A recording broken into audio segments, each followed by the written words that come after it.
directed a business committee to schedule finance, agric and education ministers to appear before Parliament next week over the issue. We have details of what happened in Parliament earlier today with respect to these striking that's food suppliers. Later on the bulletin, stay with us here on Hot Edition on 3FM 92.7. Also, organized labor suspends intended strike after Council of State intervention. We have details of that coming up this evening. The Ghana Revenue Authority giving 2 weeks to furnish the Public Accounts Committee with details of a contract awarded to the listed UK company Safari Tech Ghana Limited. We have updates from the Public Accounts Committee sittings earlier today. Stay with us here on Hot Edition on 3FM 92.7. And so I agree that the Business Committee should program for the 3 ministers to come before the House. The 3 ministers are the ministers for finance, food and agri, and education.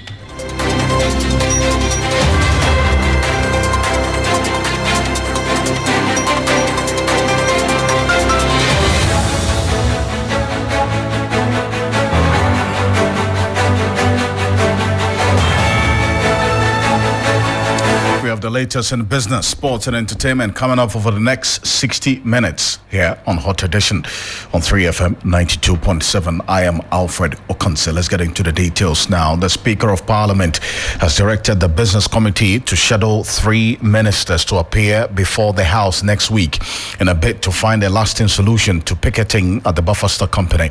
Members of the National Food Suppliers Association have been picketing at the premises of the National Food Buffer Stock Company for the past 4 days, demanding payment for services rendered to the state. The group alleges its members are owed some 270 million cedis for supplying food to the Buffer Stock Company spanning the past 2 years. Per the Speaker's directive, the Ministers of Agriculture, Education and Finance are, as a matter of urgency, expected to appear before the House next week. Listen to Samuel Okujeto, Blackwell South Town Member of Parliament, Alexander Fenyo-Marking, Deputy Majority Leader, and the Speaker of Parliament earlier today. In picketing and demonstrations at the Buffer Stock Company Limited, food suppliers across the country have besieged the place, and over the last 4 days running into the 5th day continuously, they have been at the mercy of the vagaries of the weather. You paid a surprise visit to the Buffer Stock Company, specifically on the 23rd of June 2022. And Mr. Speaker himself warned. Mr. Speaker had foresight, he had vision. He warned that the situation was deteriorating, and the Speaker was not listened to. Now here we are, matters are totally out of control.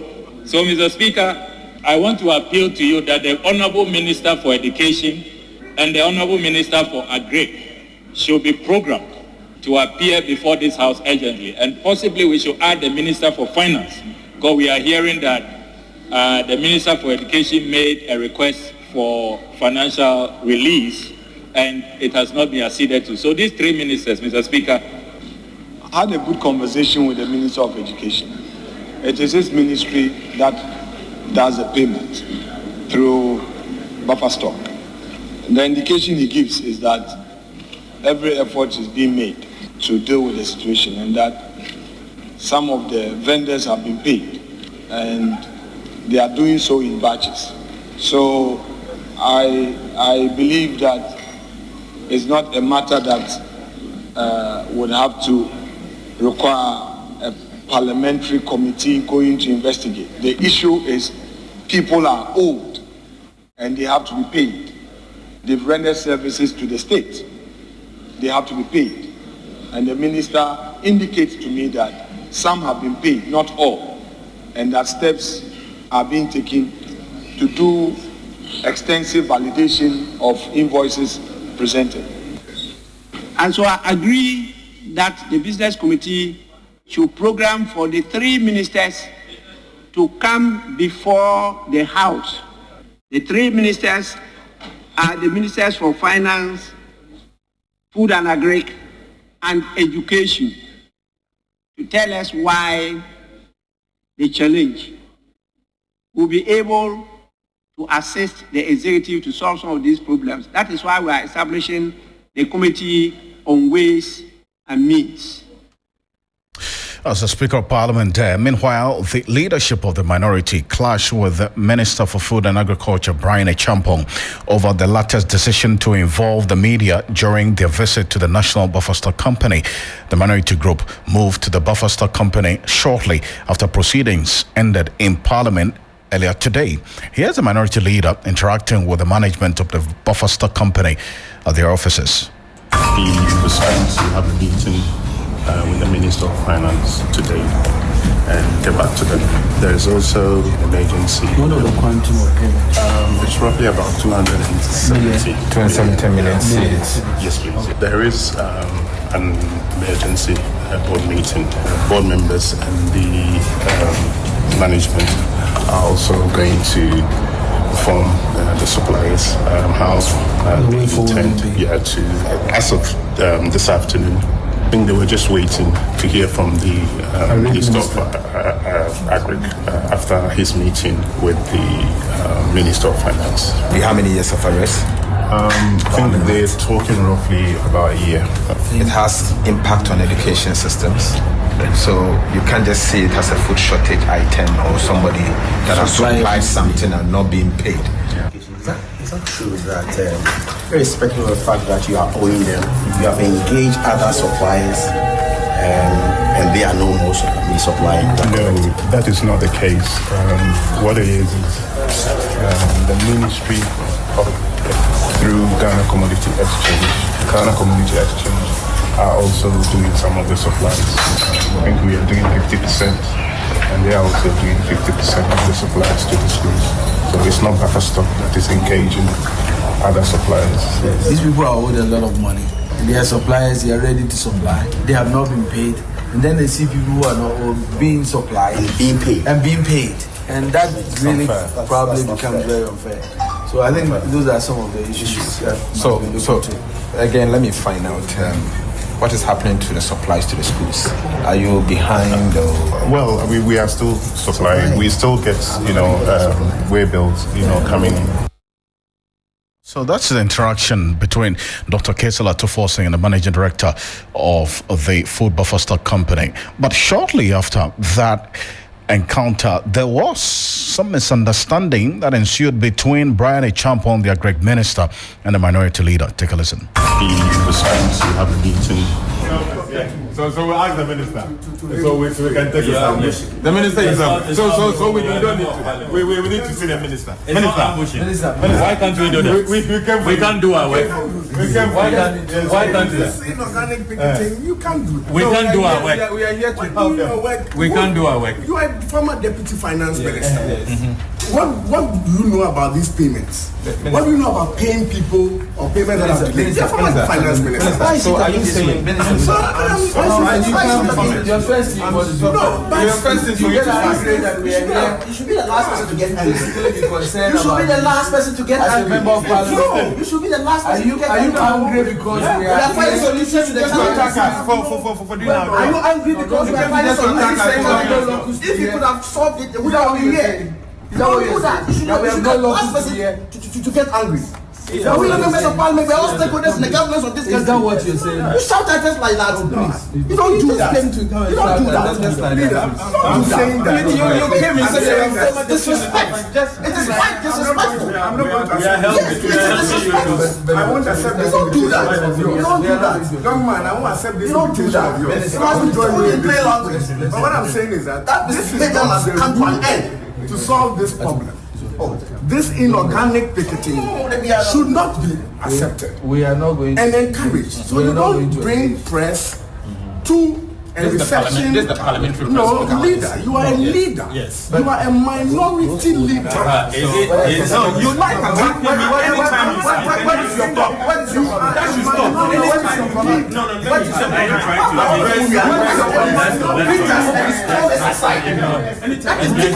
I'm here to address As soon as no, rather wait for this.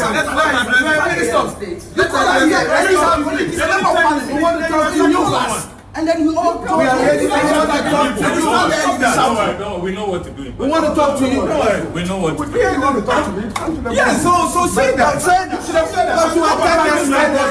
Anytime you walk in the first thing you Anytime you engage us. No, stop that. Stop that attitude of yours. Stop that attitude of yours. Oh, so that's what happened at the office of the Food Buffer Stock Company earlier today. My colleague Komla Kluche was there. He witnessed the action in full glare of the other media colleagues in the parliamentary press call. He's connecting with me on the telephone. Komla, what more do we know about this misunderstanding that ensued, and how did it end eventually?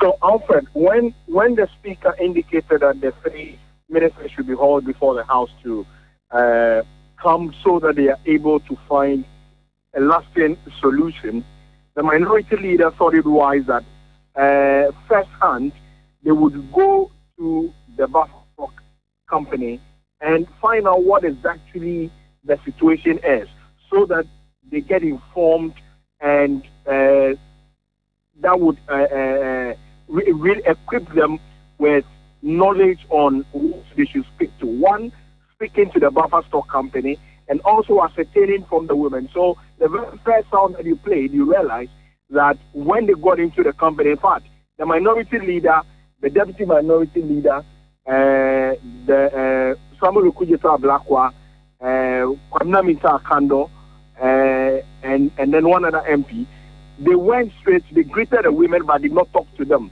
but went to the buffer stock company first to find out what the problem was. And so it was the deputy CEO who was engaging them, who even confirmed that, yes, it was 275 million or so that they owed them for about a year or so thereabout. And so once that interaction was going on, then Brian Achampon from nowhere walked in. And when he walked in, he questioned what the minority leader and then his group were doing at the buffer stock company. And I mean, what in fact, the moment the minority leader saw the minister, they said, oh, okay, so the minister is even here.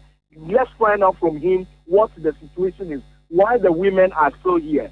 That actually resulted in that altercation, and Brian was trying to water down the presence of the minority leader and his group in trying to ascertain firsthand what the situation on the ground was. That was where the whole fight, not fight, but fighting, I mean, that altercation ensued. In fact, when Brian was speaking, someone who could just Blackwa tried asking him whether why he feels that they cannot have oversight responsibility over this thing, especially just an hour after the speaker directed, they decided to go to the site and find out what was going on.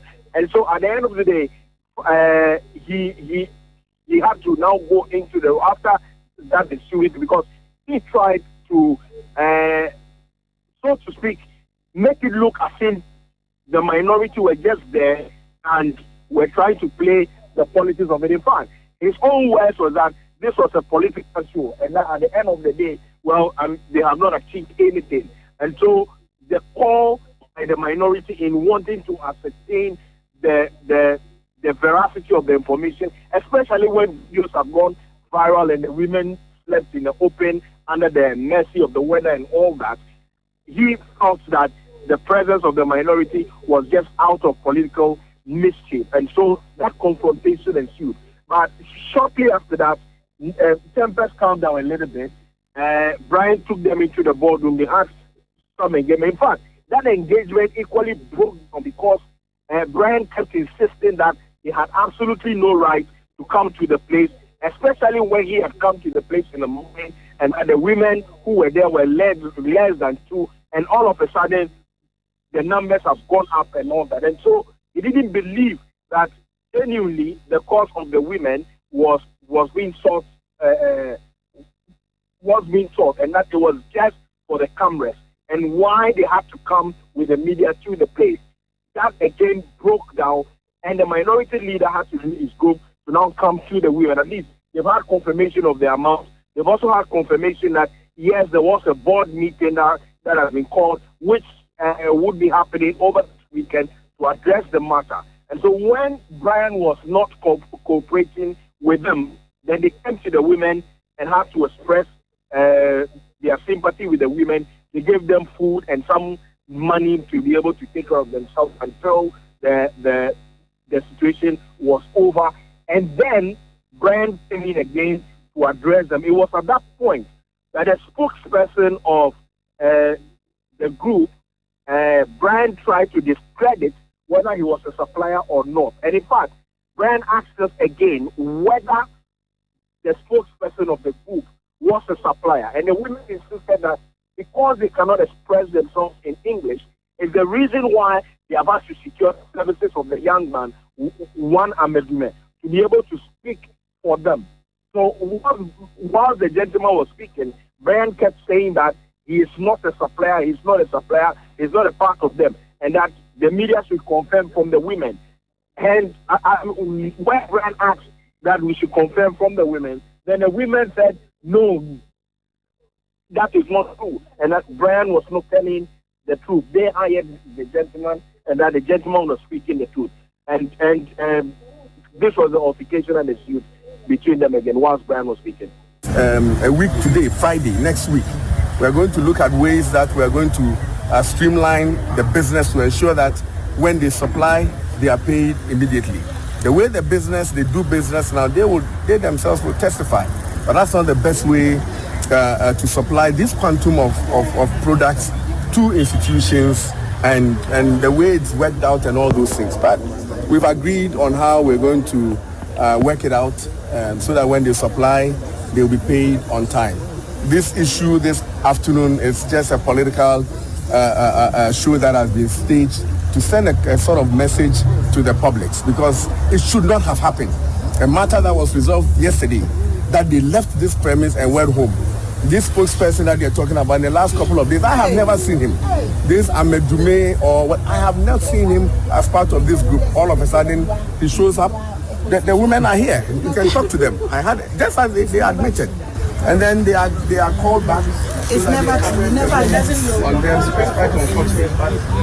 It's never true. Never. Thank you. Okay. When the minister you were saying that it's never true? Yes, it is I never was true. Here. It is never I did surgery. It is never Yesterday true. I got off from hospital bed. When I heard that the minister has come around to let them go home, so I told them that nobody is We going. didn't go, we slept. We didn't go. We were not here. I was here. I left. I was on Metro TV when you were here. I came. No. I'm saying I was on Metro TV. All of them can testify. Yes. If anybody watched Metro TV, yes, I was on Metro TV. We slept here, honorable. I just left here. I was here with Paul. I came against one midnight. There were two people. I came here this morning. And I was people that were here.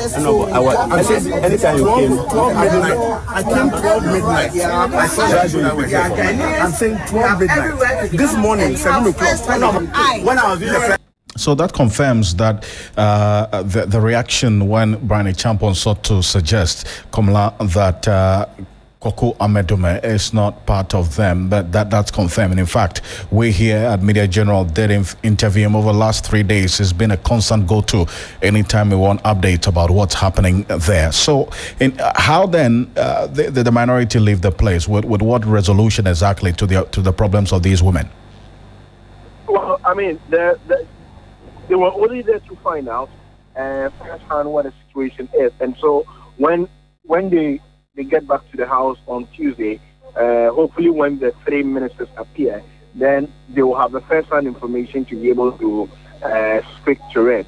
I mean, the minister did not actually even give a timeline. Brian said that, yes, they were working on payments to the people, but did not offer any timeline as to when they will get the money or otherwise. And so the minority inquired whether the money was going to be given to them over the weekend or on Monday, but there was no response from Brian to that effect, except for him to discredit the spokesperson of the place and seem to suggest that, I mean, the show by the minority guys at the place led by their leader, Dr. Kesela Forsen, was purely out of political myths. But the minority said they are unfazed by this. Theirs was just to seek the interest of old women. In fact, two of the women were sharing tears when he said tears when Brian seemed to suggest that their spokesperson was not a part of them. They felt that Brian was being insensitive to them, especially when, they had left their grandchildren and their children just to be begging for what is due them, and that he is trying to water down a very sensitive matter as such. And so Brian could not offer any proper solution except to say that they were working out issues to be able to get the money straight to them. I appreciate your time. Kamla Kloche is our chief parliamentary correspondent, was with the minority group who also, we understand, visited the office of the food buffer stock company, where for the last 4 days, that's been the sleeping place of 70-year-old, 60-year-old women and men who are suppliers of food to the buffer stock company under the Free Senior High School program, who are owed some 270 million cedis. They've been picketing there, demanding that their monies be paid to them. And that's the misunderstanding that ensued while these women are asking for their monies to be paid them. Are you angry because we are finding some money? If you could have solved it, we don't be here.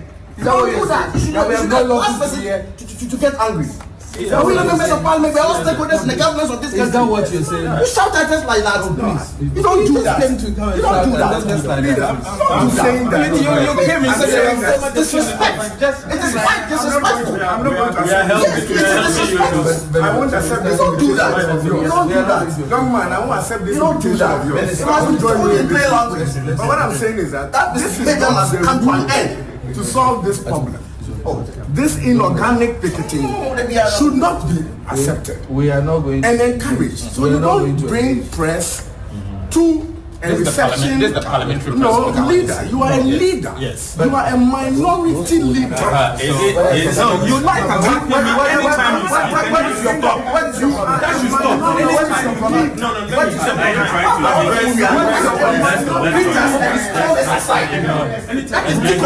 I'm here to address you. As soon as no run away from this. That's why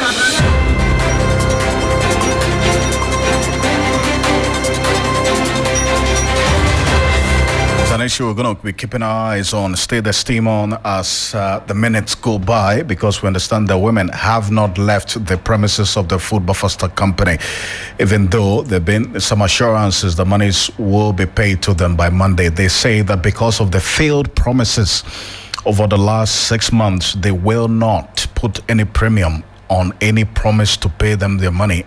They want their monies. Until then, they will stay at the office of the food buffer stock company.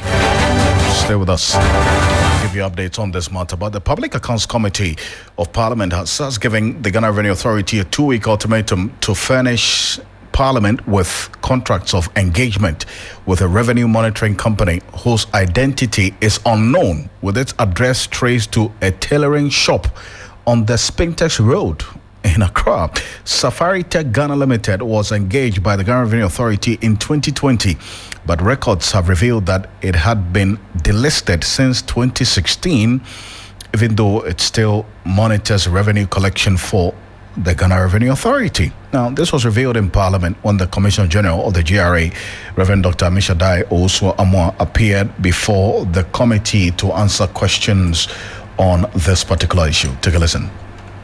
I just wanted to find out from the GRA, do you know this company called Safari Tech Ghana Limited? Yes, Honorable Chair, we do. Does the GRA have any relationship with that company? Yes, Honorable Chair, it's a service provider. Can you explain to this committee what kind of service they provide to the GRA? I will request that if the committee, since the committee has mentioned it, we can gather the details about the relationship and make it available. Oh, but Commissioner General, you just admitted that you know Safari Tech and that they are a service provider. You should be able to tell us what kind of service do they provide. We're not asking for specifics of the details, but what kind of service do they provide to the GRA? Please, your microphone. In the form of audit assurance, as far as the auditing process is concerned. But I thought you were looking for the more details. I said, but in terms of the type of services, audit assurance. When did you engage their services, please? Do you remember? And I think I will gather this thing because I didn't expect that it's going to be part of the discussion today. But would it interest you if I told you that you engaged this company per our information in 2020, and as far back as 2016, this company had been delisted as a registered company in the UK, where they had displayed as their base of registration. So 4 years before you engaged this company, they had written to the Registrar of Companies in the UK that they were ceasing to function. What due diligence did you carry out before engaging them? Chairman, I don't think that it is around 2020. I cannot get the exact date, but we will just check, and whatever information that you need, we can make them available. Well, that doesn't change the fact that in 2016, this was a company that delisted. And then the follow-up to that will be that you slapped a $773 million back tax on a company you have designated as the best corporate taxpayer in Ghana, MTN Ghana Limited, on the basis of a Safari Tech report, which KPMG disputed. What due diligence and at what cost did this consultancy that Safari Tech carry out for you? At what cost to the taxpayer did it happen? Thank you very much. But I want to say that this is a transaction or an activity that if the House want to get the details can be worked, but it cannot be given in terms because I will not be able to give all the details at this particular time. I might end up not giving very accurate information. So I want to request that if this is something that... So then, on the basis of that, Chairman, I will want to make a request that they furnish this committee with details of the cost of the engagement with Safari Tech, so that we are clear, we are apprised of the nature of their engagement with this company whose listed address is a tailoring shop on the Spintex Road, as we speak right now. Arrest, Chairman. All right, so Mr. Commissioner General, if you can provide the relationship you have with the Safari Tech Ghana Limited to the chair through the clerk to the committee. If there is a need for us to call you for further explanation, we'll do so. Thank you, Honorable Chair. Thank you. Yeah, so with this one detail, 2 weeks will be enough for the committee to get the details. Or is it too short for you? So those are the happenings at the Public Accounts Committee of Parliament today. So this company, at the center of this interaction you just heard between Sam George, a member of Parliament for the Ningo Prampram constituency, who's also a member of the Public Accounts Committee, and Reverend Dr. Amisha Dai Owosomoa, the Commissioner General of the GRA, is Safari Tech Ghana Limited, which was engaged by the GRA in 2020. But the records that Parliament has revealed that it has been delisted since 2016 from the last time we checked, from the UK's group of companies, and also it still monitors revenue collection for the tax office even up until now. In fact, according to the revelations of the Public Accounts Committee earlier today, the address provided by this company leads to a tailoring shop on the Spintex Road. Now, let's still stay a bit further with issues of scandals, because Samuel Okudzeto Ablakwa, the North Town Member of Parliament, is also making the point that the Communications Minister, Eslo Owusu-Ekufo, shockingly awarded a $48 million contract without Public Procurement Authority's approval. The contract, according to Samuel Okudzeto Ablakwa, was awarded to the same Nigerian company which has hijacked the communications and digitalization sector. Now, this is what I sought to find out from him a bit more into this particular allegation that he makes of the Communications Minister, Eslo Owusu-Ekufo, and this $48 million contract that he says has been awarded without approval from the PPA. This is Samuel Okudzeto-Ablakwa giving some further detail on this. I can confirm to you that I did pick up intelligence that the Minister for Communications has awarded, and this was about 3 years ago, the year 2020, has awarded a contract valued at $48 million to a company known as Ascend Digital. And make no mistake, Ascend Digital is one of the many companies by the same Nigerian, Philip Olia, who is the same guy with Smart Infracode, who did the other dubious project during COVID, where he claimed that he was going to digitize the public sector and get everybody connected and all of that. Nothing seriously was done. The contract was inflated. Again, no PPA approval. So it's the same modus operandi. And this Nigerian cabal has totally taken over the communications and digitalization space. How is it that the same people, they create multiple phony companies and they are winning all the contracts and they don't follow due process? Interestingly, when you read the COVID-19 Auditor General's report, their company, Smart Infracode, has been indicted for not paying taxes, if you read the COVID Auditor General's report. So it's clear that this is a company that does not follow the rules. And the PPA has responded, the Public Procurement Authority responded to my RTI request on the 30th of June 2023, confirming that this company, which was hurriedly put together, Ascend Digital Solutions, has indeed been given this contract. However, they don't have any information in terms of procurement approval. So what this means is that $48 million, a staggering $48 million. Just begin to think about what $48 million can do, you know, in the health sector, in the education sector, in the agri sector. $48 million doled out to these guys with no track record. And they did not follow the procurement laws of our country. I mean, even if you want to do sole sourcing, you need to go for procurement approval from the Public Procurement Authority. That is the law. So no recourse to our laws. The Procurement Act has been so violently breached. And as we speak, our $48 million is in the hands of these Nigerians. And we really are at a point where you see that there are different rules for different folks. Don't forget that the former EC boss, Charlotte Osei, was removed from office for far lesser procurement breaches. As we speak, officials of the National Communication Authority under the erstwhile President Mahama government are languishing in jail for far lesser procurement breaches.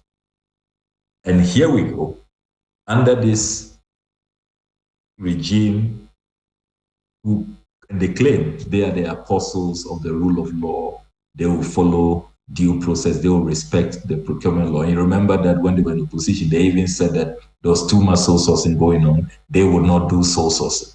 They have come, and it's not a matter of even doing sole sourcing. They have just violently put aside the public procurement laws, and they are just doing whatever they want. So we are serving notice that this is a matter that Parliament is going to look into closely. And just as they have had people prosecuted, people languishing in jail, they should know that tomorrow is very pregnant. What is good for the goose is certainly good for the gander. And let those Nigerians and all of those people who think that they can come into this country and form a cabal, create multiple phony companies. So that's Samuel Okudzeto-Ablakwa there, and he's indicated that they're going to, as a committee, also demand a lot more answers from the minister in charge of communications and digitalization. But even before this happens, Eslo Kofo herself the Minister for Communications has posted on her Facebook page not too long ago, responding to this particular position put out there by Samuel Okudzeto-Ablakwa. She says, and I quote, "The rural telephony project is being executed by Huawei and CNTIC, Chinese companies with China Exim Bank funding. This contract is for $115 million and received both cabinet and parliamentary approval. Samuel Okudzeto-Ablakwa should produce the contract he claims I have awarded without Public Procurement Authority approval. I am challenging him." That's Eslowuso there in that Facebook page post responding to this particular claim by Samuel Okudzeto-Ablakwa. But in fact, when you go onto the Twitter handle of Samuel Okudzeto-Ablakwa, he has also indicated that this is going to be providing some further and better particulars responding to the challenge by Eslowuso Ekufo on this matter. So as long as we remain here, we'll be bringing you some more as it unfolds. But straight to politics, flag bearer hopeful of the new Patriotic Party is promising polling station executives of NPP they will be paid, giving social security if he is elected. I'm talking about Alan Kojo Chamanteng is continuing with his engagement of party delegates in a series of cluster meetings. This is part of his campaign tour to garner support for his presidential bid. The cluster delegate meetings have so far seen the presidential hopeful engage delegates, and the entire process will see engagement with over 200,000 NPP delegates. The former Trade and Industry Minister has been detailing his Great Transformational Plan, GTP, ahead of the party's November 4, 2023 presidential primaries. Ana pension, mudi and what papa watch a woman who are pension a party in the mouth. Hey, and I'm also about Allah me ba the virtual car over your social security. What kind of pension so I can say yes, sir. No catch police station executive said, Uncle Yajuma, or himself, sorry, what money did he? Well, still on Alan Chamanteng's campaign, a flag bearer hopeful in what looks like a response to his closest contender, Dr. Mahmoud Bawumia, who jabbed the former trade minister over his Edrumeso. To mean it's my intent tag, noted he will conduct a clean campaign regardless of saying, quote, "I don't need to destroy somebody's record to construct my own record." Alan further promised to deliver over 2 million votes for the NPP in the Ashanti region if elected flag bearer going into the 2024 general elections. Me, Bejina, party yen and Besame Obi, I got Chamas. Me, Bejina said, me, the book will be now 8 million years. It's a name will be Minasota. I want some of more. Yes, sir. Yes, we are going to say I do not need to destroy somebody's record to construct my own record. And yes, Papa said the way I'm making a command. It's a mere movie, I'm not so that.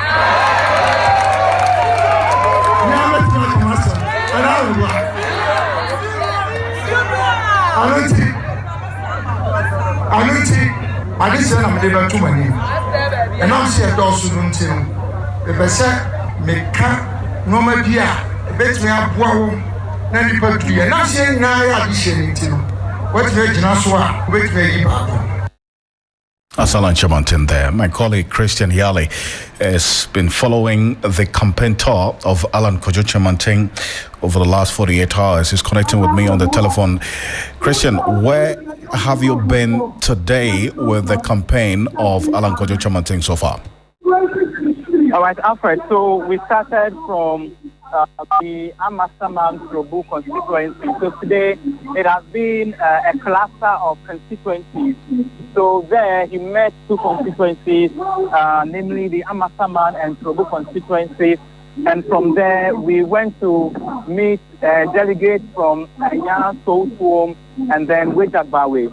We are currently at Bastiano English Amafro, where the flag bearer aspirant is expected to deliver his final address, with today being the final day of his campaign tour of the Greater Accra region. So far, he has met 6 constituencies at 3 different venues today. I see. And what's been the atmosphere, the response, and the kind of reception that he's getting?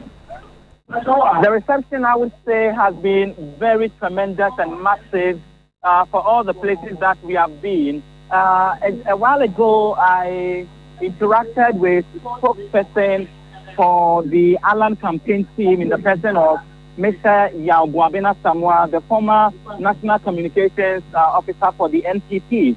And specifically, I asked him about some claims that the Vice President, Dr. Bawumia, has been making that, when it mattered most, he stood in for the party in the Supreme Court to defend the party during the election petition and all of that. So if we have to talk about someone whose tenure or whose time is now to lead the party, then it is him. I asked him about his response or what the campaign team makes of it. And essentially, he has totally rubbished everything the Vice President has been saying. Now, take it step by step, Alfred. He mentioned the fact that... In fact, you send it to us. So let's take a listen to Yaobuabena when you engaged him.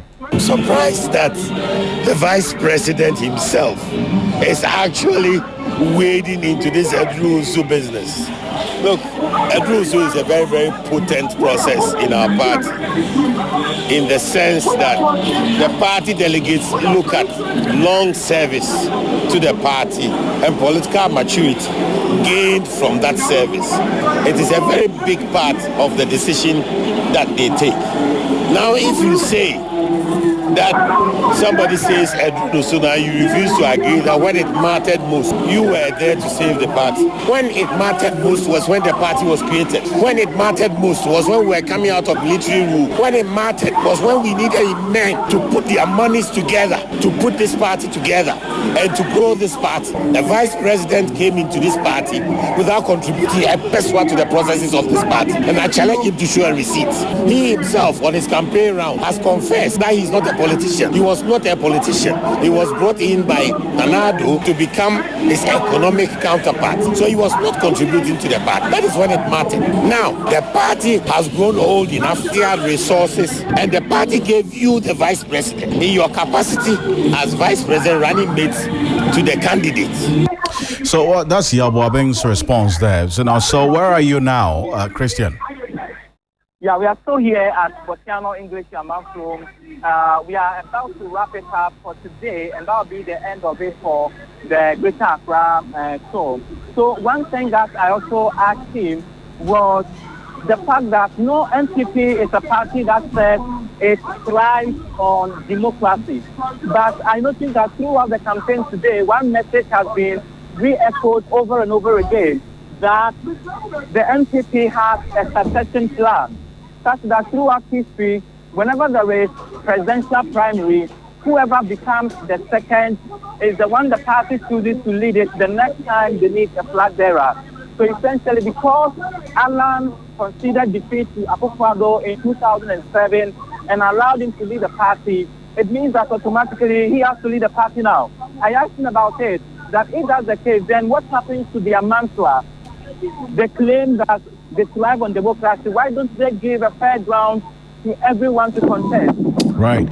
Christian Yale, thank you very much. Let's go straight to the Ashanti region, where my colleague William Evans Sinkum is also pitch camp with the Dr. Bawumia campaign team there. It's on the day 2 of the Ashanti regional tour. William, what has the campaign team been up to there?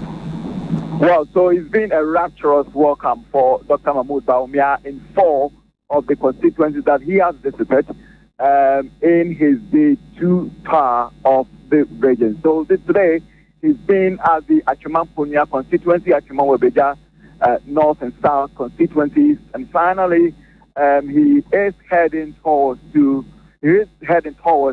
Kwarasu constituency, but not a stop at the Achima-Kwangoma constituency, where he has been making some strong statement.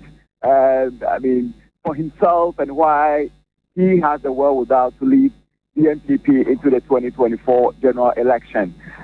This time around, he's talking about his support for the grassroots and, of course, the MPs, most of them who won their seat, especially those in the northern region. That is to say, in the 2020 election. So he said he gave them massive support. Of course, it was a wholesale one. 275 of all the aspiring MPs had some level of support from him. And of course, during the polling station level election, he also supported electoral area coordinators election. He supported, and of course, constituency regional election. He also supported. So he has been doing this just to ensure that the party, enjoys some level of robustness as far as its strides in the political landscape is concerned. And this is the time for the grassroots and all, every single member of the electoral college to also, honor him. And by honoring him, to say, give him that mantle or that nod to lead the party into the 2024 general election. But beyond that, we've also been looking at members of parliament who have also thrown their support behind, especially in the Ashanti region, with the stronghold of the party. So we sought to find out from one of the leading members of parliament, who happens to be the Deputy Minister of Defense, Kofi Amankwa-Menu, and he's saying that currently the reason why all these MPs are supporting him is the fact that the party needs a president and not a flag bearer. So that's what Kofi Amankwa-Menu has been saying. Okay. Interesting. Thank you so much, William Evan Sinkum, giving us updates of what the Dr. Mabu Bawumia-led campaign has been up to in the Ashanti region. And remember, we remain your election command center.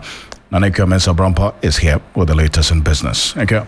Right, Alfred, I'm sure you've been keeping tabs on the baby fair ongoing at the Marina Mall. Day one, quite There's exciting. a lot to look out for, you know, really. and I know that tomorrow, Saturday, Sunday, the wrap-up would be massive. So families are being asked and invited to go there with their kids. But away from that, an economist has attributed the poor performance of the industrial sector to a disconnect between the sector and the agricultural sector, according to the senior economics lecturer at the University of Ghana Business School, Professor Ejapoma Jeche Dako. The services sector leading growth of the economy does not lead to job creation. She is therefore calling for the development of the agri sector to be able to provide raw materials to the manufacturing sector. We want an economy that would be driven by let's say, from agric, we move to manufacturing, and then we move then into services, where the manufacturing sector is able to give us that kind of productivity that we need, and also from the agric sector that we have. So we have an agric sector, we are blessed with resources, and we are not able to utilize the agric sector in a way that we are supposed to be utilizing it. So we are looking at industries like agro-processing that would actually take the raw materials from agric and then materials such that we don't become import dependent as we are now. If you look at vegetables that we buy, we even have to import vegetables from abroad, and the situation has become so bad. And a senior lecturer at the University of Ghana Business School, Professor Kobi Mensah, has highlighted the importance of promoting tourism and demonstrating the application of technology to enhance tourism experiences in the country. He was speaking at the 8th edition of the Destination League on Tourism Marketing Exhibition here in Accra. So I think that it is one of the projects that we would realize quite a lot of benefits because if you look at the Pan-African tourism market, it's huge. Starting from Panafest those days, emancipation there, you see how people troop into the country. And not to even talk about the current year of return and then beyond the return. Massively successful. And that was senior lecturer at the University of Ghana Business School, Professor Kobe Mensah. Just before we go, Twitter is in the news when it comes to the threats. Now, Twitter is considering legal action against Meta over the fast-growing rival app Threads. Threads, which was launched to millions on Wednesday, is similar to Twitter and has been pitched by Meta bosses as a friendly alternative. But Twitter's Elon Musk said competition is fine, cheating is not. But Meta denied claims in a legal letter that ex-Twitter staff helped create Threads. Both Mr. Musk and Mr. Zuckerberg have acknowledged the rivalry over Threads, which has linked to Instagram but works as a standalone app. More than, I'm told, 70 million as at from midday till now. In the morning it was around 30 million, but as at now we're looking at 70 million people having signed up to the new app, according to Meta. Bill is next with sports. It's time for sport here on the Hot Edition. My name is Bill Ishen. Let's start off from the Black Meteors, where forward Zubairu Ibrahim has stated that he and the rest of the under-23 Ghana squad asked for their winning bonuses before their group decider against Guinea. The winning bonuses were related to their victory against Algeria in the under-23 AFCON qualifiers in March. He told 3 Sports that there were no major disagreements in the camp. It belongs to us, so we have to, because I think not only one player, we all decided to ask. They said after Algeria we are going to get this, and so we just asked them, if the money is ready. Like without the money, we play the game or not. We play, so we are not chasing any money. Well, Zubairu Ibrahim also asked Ghanaians to support the Black Satellites as they compete in the WAFU B Under-20 Cup of Nations. I'll tell them to always have that confidence that we can do something. You see, we are out from the tournament, but Under-20 are going, so they have to keep on supporting them and pray for them. Because I think last 2 or 3 years, nobody knows Ghana will take the African Cup. So we only need to pray for those who are going to play the WAFU now. So. Now, that was Zubairu Ibrahim, a forward for the Black Meteors. Now, the Black Satellites are currently in Abidjan and are paired with host Ivory Coast, Niger, and Burkina Faso in Group A. Now, let's move on to Europe, where Chelsea manager Mauricio Pochettino has stated that he wants to win and avoid any trouble in West London. Of course, to win. If you don't win in a club like Chelsea, for sure you are going to struggle. I don't want to put excuse. I don't want to talk about the past and what is going on. It's only that we need to, to bring players, and with the players that we have, to start to believe that from the day one that we start to work in Monday, that is about to win. It's about to be competitive and to be the best. Now, that was Chelsea manager Mauricio Pochettino. Now, to some European transfers, Paris Saint-Germain have announced the signing of Uruguayan midfielder Manuel Ugarte for a €60 million fee from Sporting Lisbon. Ugarte has signed a 5-year contract with the Ligue 1 Giants. Now, Real Madrid have unveiled Turkish midfielder Arda Güler, who joined from Fenerbahce on a 6-year deal. Güler will wear the number 24 shirt at his new club. Now, Dutch defender Jurgen Timber has completed his medical with Arsenal ahead of the 2023-24 season after the Gunners agreed a fee with Ajax. He's expected to sign a 6-year contract. Now, the US men's national team forward Ricardo Pepi joins PSV Eindhoven from German club Augsburg. The 5-year contract was made official today, with the 20-year-old expected to wear the number 14 shirt. Now, Atalanta have agreed a €10 million deal for Michel Baker from Bayern Leverkusen. The Dutch defender made 53 appearances for Leverkusen and approaches a new phase in his career in Italy. Now, in tennis, Andy Murray's hopes of a 5 Wimbledon victory on the 10th anniversary of his 2013 title win were ended by fifth-seed Tsitsipas in round 2. Now, stalled by Wimbledon's 11 p.m. curfew on Thursday, the Briton lost 7-6, 6-7, 4-6, 7-6, 6-4 on Friday. Now, world number 1, Carlos Alcaraz, gained his first victory on center court as he defeated Francis Alexander Muller to move into the third round of Wimbledon. The 20-year-old Spaniard won 6-4, 7-6, 6-3 against the world number 84. Now that brings the end to the sports segment here on the Hot Edition. My name is Bill Ishen, and up next is entertainment.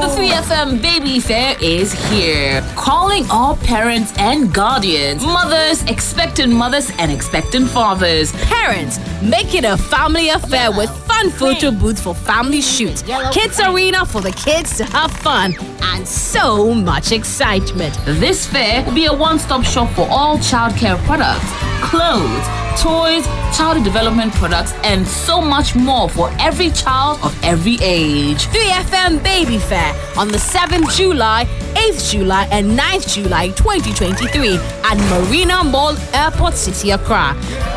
To be a part of the fair and exhibit your products and services as a vendor, please call 0244 405027 right now. The 3FM Baby Fair, your one-stop shop for all your childcare products. Book your space and exhibit your goods and services to a worldwide audience. The 3FM Baby Fair is proudly brought to you by Marina Mall. 3FM, your urban lifestyle radio. 3FM 92.7. So make some time and come by the Baby Fair at the Marina Mall. Today is day 1. Tomorrow we kickstart at 8 a.m. till 9 p.m. But before we go, Organized Labour has announced a suspension of its intended July 10 strike. Labour had threatened to ensure that all workers sat home for Monday, July 10 as a result of the dismissal of some 3 union leaders by management of Sanana Sogli Power Ghana Limited. Negotiations have been inconclusive, with the spokesperson of Organized Labour, Dr. Anthony Yaba, who is also the Secretary General of the Ghana Trade Union Congress, expressing disappointment about the last meeting held on Thursday, July 6th. He had announced that the strike would proceed. The Council of State immediately invited Organized Labour to an emergency meeting earlier today after the threats could not be doused by the National Labour Commission. An emergency meeting called today between the Council and that's the Council of State and Labour had resulted in the suspension of the strike. Council is said to have given management of Sanana Sogli 5 working days to reinstate the 3 union leaders. Here's Dr. Yaba briefing journalists on the outcome of the meeting. In the midst of the negotiation, we needed to consult highest person possible. So we did. Then today, Council of State called us. We were locked up in meeting from 10 o'clock. 92.7. And the Council of State has assured us, having listened to our issue, they see that we are not asking for the moon. All what we are asking is that our 3 brothers should be reinstated and that we should work together to ensure that our rights as workers should not be abused by any employer, whether they are Chinese or they are Ghanaian or anywhere they come from. So after they gave us that assurance, they also requested that we should give them time to work with government to get our demand met. So the leadership that met Council of State, we met right there at the premises, and we went back to report to them that we are ready to give them that time. On the basis of that, we agree with them again that we are going to suspend the action which was scheduled for Monday, 10th of July, until further notice. But on the 17th of July, We are all coming back here for updates from Council of State and from the Presidency. That's Dr. Anthony about there. Thank you so much for staying with us here on Hot Edition on 3FM 92.7. There's more news on 3news.com. The drive continues from the Marina Mall, bringing you live updates from 3FM Baby Fair. My name is Alfred Ocansey. Have a great weekend. Join me tonight at 10 p.m. for Ghana Tonight. Also tomorrow morning at 7 a.m. for Key Point. Have a great evening. Reactivate.